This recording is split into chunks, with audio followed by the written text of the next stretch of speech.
quite a while since I filmed. At least a while for me. It's been 8 or 9 days now. I've been thinking about videos every day and wanting to film, but I had a really busy week with work, so every day that I wanted to film and plan to, I didn't have time, sadly. And I decided that today I wanted to film a new kind of video for my channel. So I thought about recently a kind of whole series idea. And I'm going to film the first sort of episode of that today. But I wanted to take a minute to explain it and what I'm thinking for the series. So, the way I am picturing it is it's almost like a podcast, a solo podcast, where I sit down like this, no different from most of my videos. But I sit down for probably quite a long period of time, like 45 minutes and over. And it is sort of a stream of consciousness. So I just talk, and I might have some plans for the kinds of things that I'll talk about, and maybe I'll go in sort of wanting to talk about one particular thing. But if my mind goes to other places, then I just let it, and I'll just talk. And it will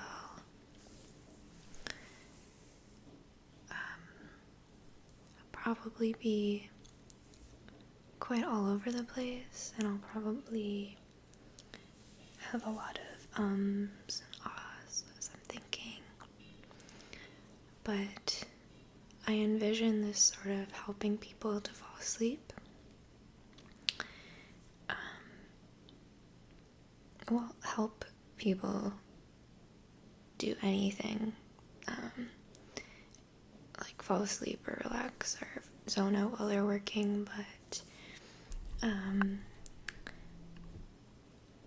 I haven't figured out what I'll title it, but I'm thinking maybe talking you to sleep. So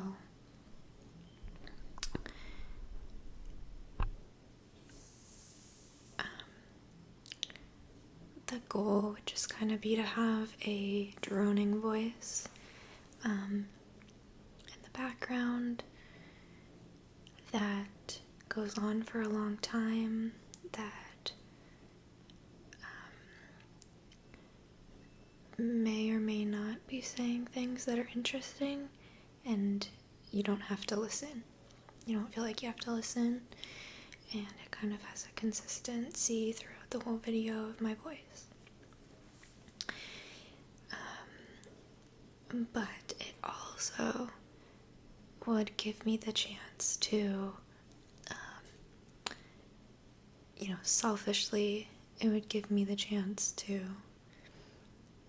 think out loud, and it would kind of be like a free-form journal type of thing, because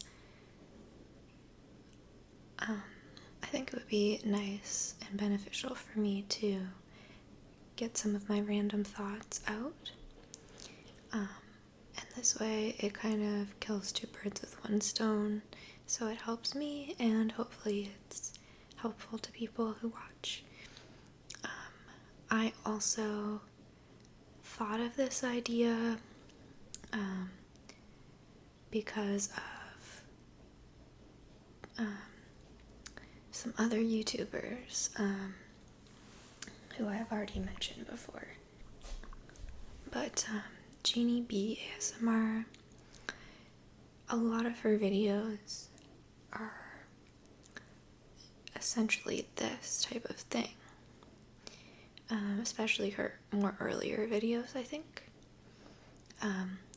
She calls these kind of videos blah blah blah. And it's exactly what I'm describing. She doesn't necessarily call it a stream of consciousness or anything like that, but she will sort of go on about a topic, and she'll go on for a long time about it. And her goal is to create a droning voice in the background that you don't have to listen to. And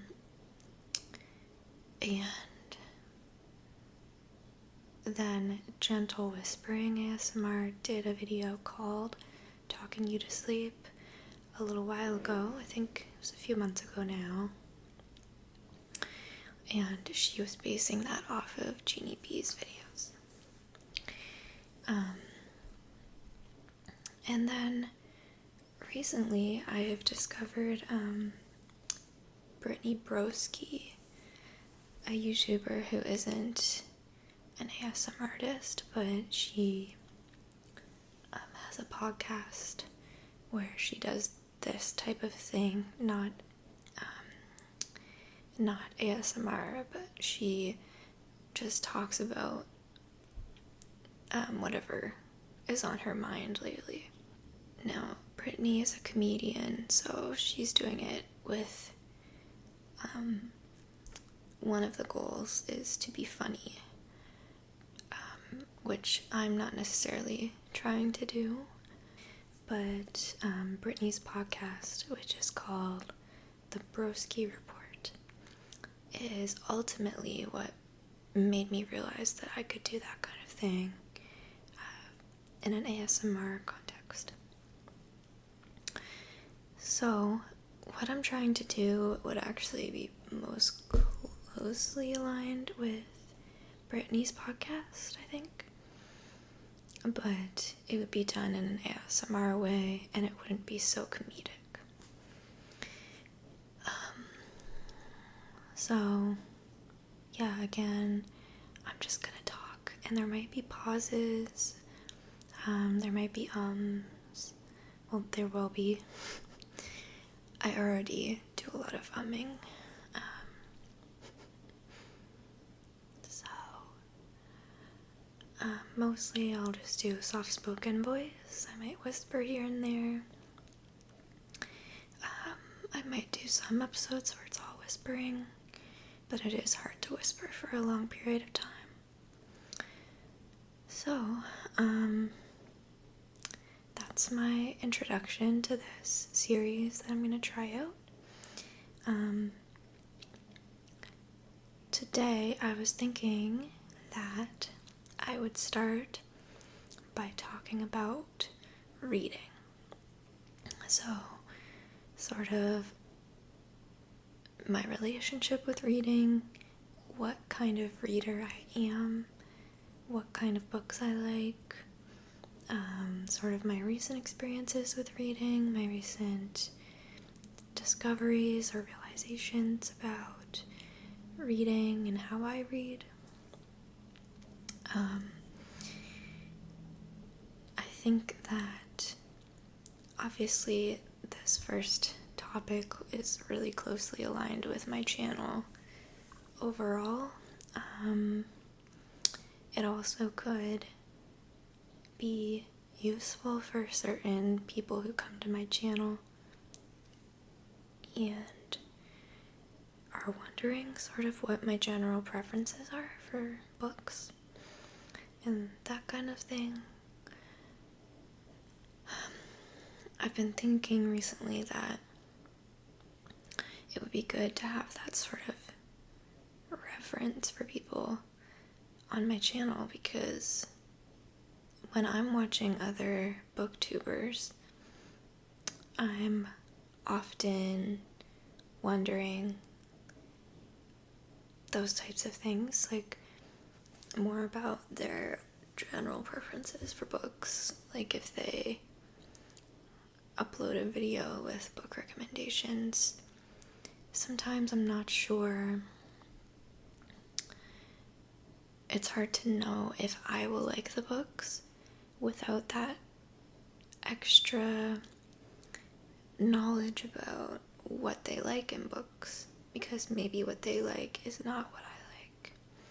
For example, in the kind of writing or the point of view or the themes that come up, the amount of humor in a book, how serious it is, how dark versus light it is. Because sometimes I just feel like having that extra information is lacking from like recommendation videos. So I think that it would be nice for on my channel to have that kind of thing to point people to for more information. So on that note, as I've said, I consider myself still pretty new to reading, especially fiction. I've read a lot this year, a lot of fiction, but I am still discovering what kind of reader I am. But I thought I would share what I've learned so far. So, first thing that comes to mind is recently I realized that I think I like books that are a little bit darker in the tone.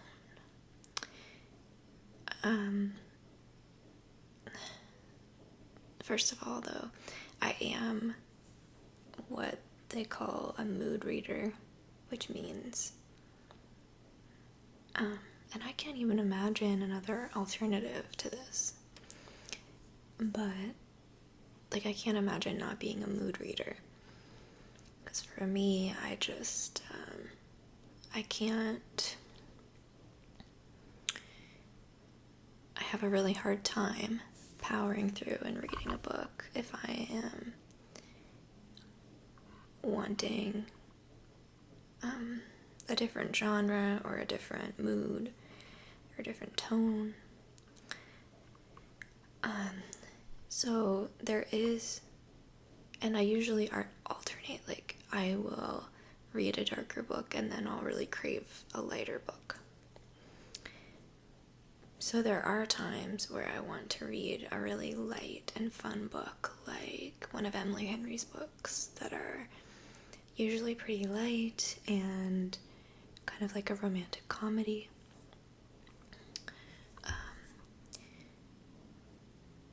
Or like more of a young adult book. I find that young adult, understandably, is usually lighter. And by lighter, I mean not dealing with heavy topics, not dealing with negative emotions as much, I guess. Not dealing with trauma as much, traumatic events and stories. So that's what I mean for the difference. So what I've learned recently is I tried to read a couple of like really light books back to back, and I think I did power through them, but then I went to a really dark book and I just loved that experience so much more. So I think when I was younger, I probably wouldn't have liked, I would have liked lighter books more than darker books, but now that I'm older, and I think because I have unfortunately become more jaded and have had more negative experiences in my own life, I don't love reading lighter books as much because it makes me sort of, I don't know, I guess I can't connect as much, or I feel like, oh, this is so naive, there's,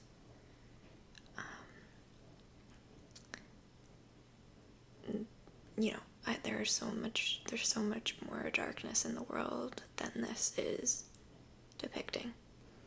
So it doesn't hit me as much because it feels less removed, or more removed from reality, or my reality. That's kind of sad, really, but I do think that's a consequence of aging, getting older.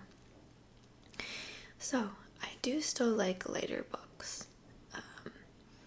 So like Emily Henry's books, more young adult fantasy books, young adult romance, but ultimately I think that I would always prefer a darker one, a more adult one. So what else? In terms of point of view in a book, I think I've realized that I prefer first person perspectives than third person, and I'm fine with dual perspectives. So maybe it would be first person of one person for half the book and then another person for the other half. But I think that I do really care about connecting to the main character. So I think that I will enjoy the book more if I have a first person perspective from that character. And I read a book recently. It was Malibu Rising by Taylor Jenkins Reid. And that book does a thing where it's in first person for a whole bunch of different characters. Like about half a dozen, maybe more. And that's the whole book, is all these people's perspectives, and they're in first person, but they alternate all over the place. So it's not like one chapter of the book is from one person's and then the next chapter is someone else's. It's within a single chapter, or even on the same page, it would change perspectives. And I really don't like that. That's just too much happening. It's too many characters to keep track of. It's confusing for me anyway. And it also prevents you from connecting because there's not enough of each person. So some books do that, and I don't like that. I think that the more connection there is to the main character, the better. The more I know about the main character and their feelings, what they're thinking, the better.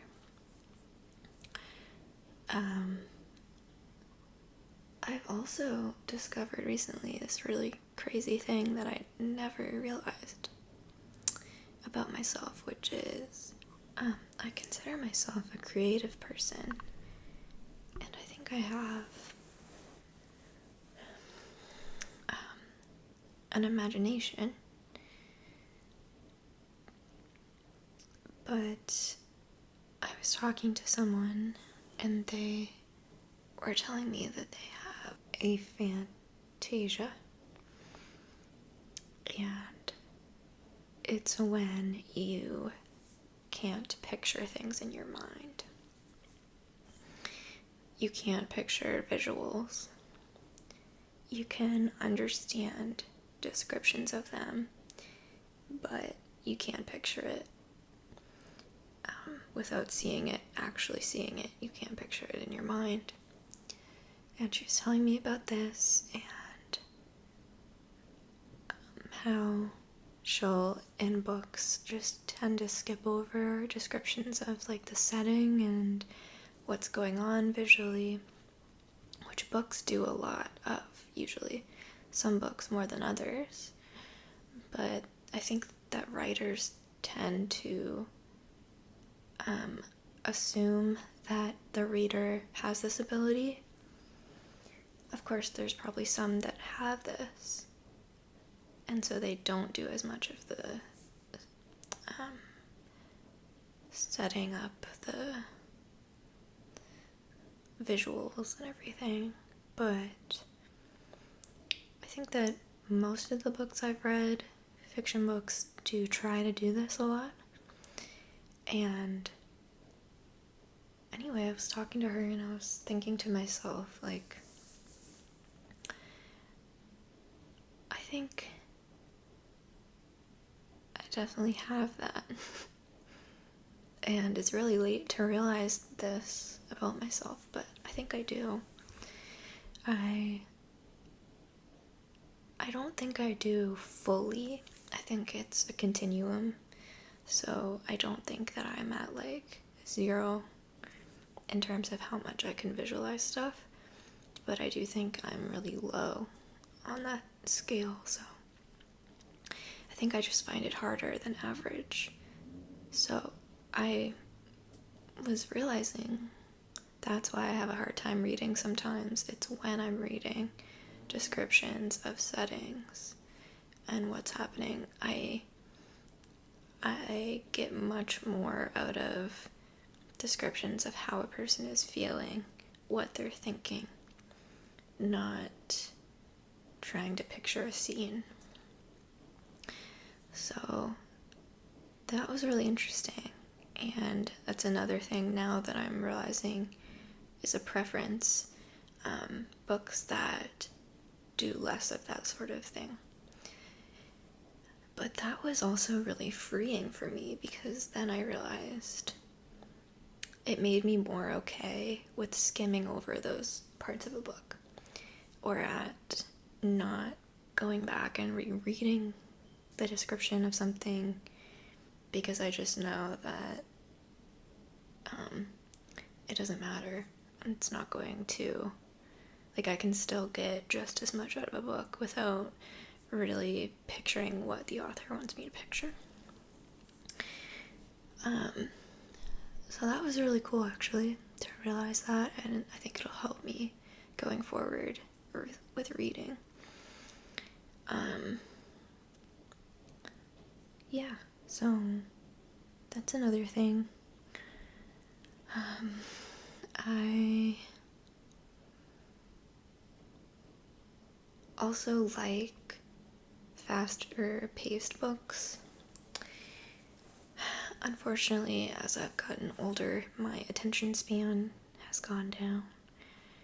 So I do get bored easy. And I really tend to need a book that is faster paced. Otherwise, I will probably not be able to finish it.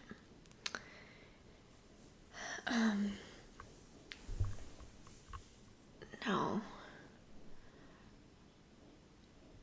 Obviously that's subjective, and so it's hard to sort of measure how fast-paced a book is, but you kind of just have to compare it to other books that you've read. Yeah. Another thing that I really, like, I didn't realize it. I always sort of had thought about this, but I really drove it home to myself recently. And that has to do with DNFing books, so not finishing books. I used to, well, I still struggle with this, but I have a really hard time doing that, stopping a book that I'm not enjoying, because I feel like a failure if I do that, and I feel like I have wasted my time if I haven't completely read the book. So it's the classic sunk costs fallacy, and that's what I tend to give into, and especially before. But recently I really made the decision to let go of that. That, we have so little time on this earth that it's not worth finishing a book that you're not enjoying. And, like, if you're really not enjoying it so much that you don't want to pick it up again, you don't want to keep reading, you find it boring, finishing the book probably isn't going to make it any better. Like, the rest of the book probably isn't going to get significantly better. So I think that it's a better decision to just give up on the book, and I don't know, maybe you'll pick it up again in the future for whatever reason you feel like picking it up again. But for now, just stop. Yeah, that's my suggestion to everyone, but also what I'm making myself do now. So, and like I said before, I'm a mood reader, so I feel like there are times where I try to read a book and I'm not liking it, and that's because I didn't realize it at first, but I'm just not in the mood for, like, that kind of book. So instead of continuing with it, I might put a pause on it, and that could be a long pause. Maybe it would be forever, but I don't think there's any shame in that. There shouldn't be any shame in that. It's actually it's the more adaptive decision to stop or put a pause on it. Yeah. And once you let go of that shame, I think it becomes much easier. And I also think that it will be beneficial because you'll ultimately read more books. You will enjoy the books that you do finish. You will end up reading more books because you're focusing more on the books that you enjoy instead of powering through books that you hate. And you'll end up reading more books if that's what you care about at all, because you're going to read them faster if you enjoy them. Yeah. I think that's everything I've sort of been thinking about recently, with my kind of approach to reading and preferences. I still am in love with reading. I can't see myself stopping soon. I read 8 books so far in June, which matches what I read in May, and that's just amazing to me that I was able to read that much. And I just find it so fun. I have essentially stopped watching TV, which there's no shame in watching TV and not reading, but it made me realize some things too about the difference between reading a book and watching a TV show or a movie. And it's really interesting to me. First, I realized that in a maybe counterintuitive way, reading books for me, anyway,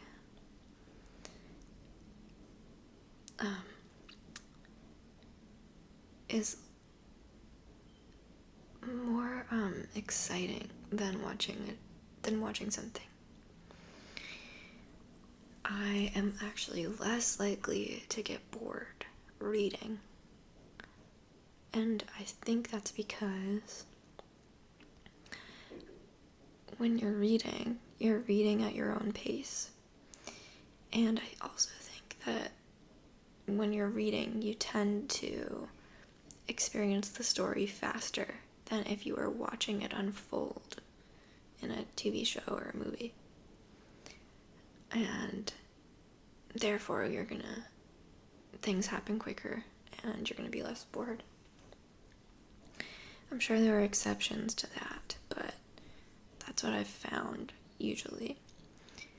I also think that when I'm reading a book, I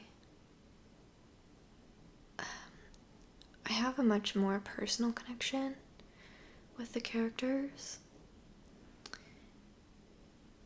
and I might have a connection when watching something, but it doesn't feel as personal of a connection. And that's probably because when you're reading, especially if it's in first person, you feel like you're in the person's head, right? But you don't really usually get that feeling from TV or movies. You kind of feel like you're more of an outsider looking in. So I think that's another reason that I've enjoyed reading more than watching stuff lately. And yeah, I think it's interesting. I've sort of stopped watching stuff. I still have watched some movies. I really love movies. I recently, and my preferences for movies actually align really well with books. I tend to like more darker stuff.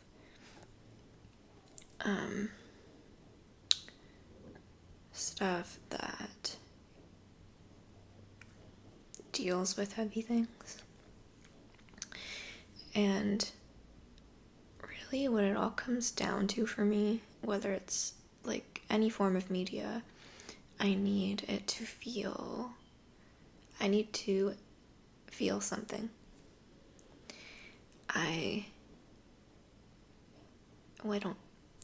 I can enjoy something like a comedy, but in order for me to really love the movie or the show or whatever it is, book, in order for me to feel like, oh, this is like one of my favorite things, or one of my favorite, one of the, books or movies or shows that I go to when I think about, oh, what's like a really good movie or whatever, is, I need to have left it feeling something and feeling some sort of emotion. And a lot of people talk about this when they talk about books, but if I never think about it again, then it's not that it was bad, but it's not going to be one of my favorites. So, anyway, I'm moving soon, as I have said before. I'm moving to my home province. Right now I'm in Ontario. And I went to the movies by myself the other day. And I went to this really cute little theater. It's like one of those old theaters with, it has two. But like there was one like this where I went for undergrad and it only had one theater. But it's one of those like old style places. The seats are like the old red little short seats, and I went there for the first time. I've been here for 5 years and I never went to this little theater, but I knew that I wanted to go at least once before I left, so I went the other day and I saw Hey God, It's Me, Margaret, I think it's called. It's a big movie. It's been out for a while, I think, but it was there and I decided to go see it, and it was just such a nice experience, going on a fun little adventure. I think that day I also went to a used bookstore and that I recently discovered too, and maybe the library. And all these places are like in very close proximity to each other. So I had a little solo excursion. And I really like those days. I think it was a Saturday. Saturdays are my favorite day of the week. Don't know why. Just like the vibe of Saturdays. And those are the days that I tend to do that kind of thing, like go out and go shopping or explore someplace or whatever.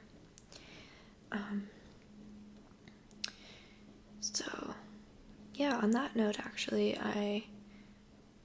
for the movie, if you've seen that movie, let me know what you thought, but it was really cute. I did really like it, but I didn't love it, and I'm not sure why. I haven't thought about it since, so I'm having a hard time remembering, and like I said, that's an indication that I didn't love it, but I think because it dealt with, some things that I personally haven't really dealt with, so I think that's probably why. But I do like those kind of coming of age movies. I really liked Lady Bird, which is similar. Lady Bird I would consider one of my favorites. But I did really like that Rachel McAdams was in the movie, because I love her. She played the mom, which is different for her, because usually, like before, she would play younger characters, but I thought she played the mom really well. And I think it was set in the 70s, which I loved. I love the 70s. I love just like any other time period other than this one. But especially the 70s and the 80s. Oh yeah, that when I was walking home from the movie, I was thinking about how, I don't know why, but I feel like I was born in the wrong decade. I feel like I should have been born in the 70s and then like grown up in the 80s, the 70s and 80s. I think especially the 70s I would have thrived in. know why. I just feel like the idea of living in a time that was more free and there weren't so many issues with the economy. Like, I get nostalgic thinking about that, but I haven't even really lived in a time like that. I just like the idea of the 70s where it was really, there were all these movements and these, movements to be like free and have fun and party and I wish I could have lived in that time. Yeah. And like, I feel like it felt like, again, I haven't lived in that time, but I think that it felt like, my mom did, so I should ask more about it. She was born in 1970. But, I feel like it just felt like way more fun, and like there weren't as many dangerous things to look out for. Yeah. It just seems like such a anxiety-free time. Yeah. But I had that fun day, that fun Saturday, and I discovered the library here, the public library, which is so silly that I only just realized that I could go to the library and get free books.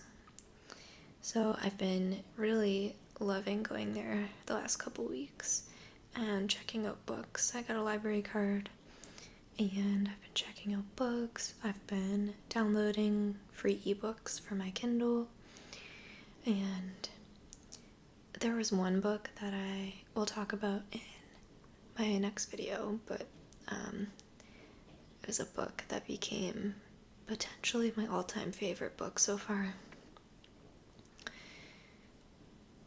And I ended up buying my own copy of that one. So I think I'll, going forward, do this a lot, where I will go to the library and get books, and then if I really love one, I'll buy it. But this will also help me save money, and just like makes way more logical sense to borrow books from the library instead of buying them all. So, yeah, and it makes me really nostalgic going to the library, because when I was a kid, I would go with my mom to the library all the time, and I was one of those kids that loved going to the library, and I loved the feeling of it and the vibes. I would pick out a whole bunch of books and I would get so excited. And then I remember like my mom and I would sit down on this carpeted like bleacher setup that they had in the library. And okay, my phone died, and I had to let it charge. I am also going to wrap this up here. I think I was talking about the library, and I just, I can't believe it took me so long to go back to the library, and I'm gonna do that going forward for most of the books that I read, unless it's one that I'm really sure that I want a physical copy of. I shouldn't say that, I'm sure I'll still buy books, but yeah, I mean, I highly recommend taking advantage of any libraries that you have available to you. If you aren't already, it's really awesome. And I think it's fun to borrow books, and they tend to be really used, and there's something fun about that, and makes you feel like a real reader to be reading a really worn-in book.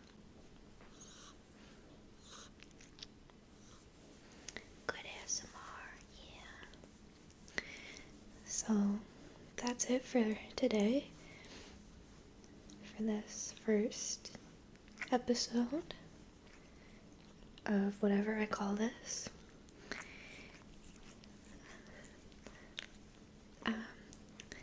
Thank you so much for listening. I hope that it helped you relax or fall asleep.